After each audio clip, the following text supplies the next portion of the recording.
ಮೂಡುಬಿದಿರೆ ತಾಲೂಕಿನ ಬಸ್ ನಿಲ್ದಾಣದಲ್ಲಿರುವ ಶಿಲಾನ್ಯಾಸ ಉದ್ಘಾಟನಾ ಫಲಕದ ಮೇಲೆ ಮಹಿಳೆಯೋರ್ವಳು ವೃತ್ತ ಏರಿ ಕುಳಿತು ಜಿಲ್ಲಾಧಿಕಾರಿಗಳು ಇಲ್ಲಿ ಬರಲೇಬೇಕು ಎಂದು ಪಟ್ಟು ಹಿಡಿದ ಪ್ರಸಂಗ ಬುಧವಾರ ಬೆಳಿಗ್ಗೆ ಮೂಡುಬಿದಿರೆ ಬಸ್ ನಿಲ್ದಾಣದಲ್ಲಿ ನಡೆದಿದೆ.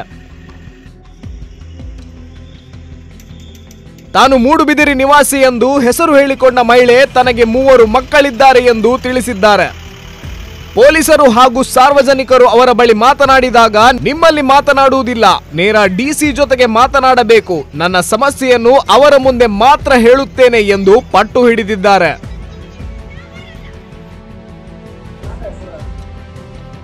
ಈ ಬೆಳವಣಿಗೆಯನ್ನು ಗಮನಿಸಿದ ಸಾರ್ವಜನಿಕರು ಪೊಲೀಸರಿಗೆ ಮಾಹಿತಿ ನೀಡಿದ್ದು, ಮಹಿಳಾ ಪೊಲೀಸ್ ಸಿಬ್ಬಂದಿಗಳು ಸ್ಥಳಕ್ಕಾಗಮಿಸಿ ಮಹಿಳೆಯನ್ನು ವೃತ್ತದಿಂದ ಕೆಳಗಿಳಿಸಿ ಕರೆದೊಯ್ದಿದ್ದಾರೆ.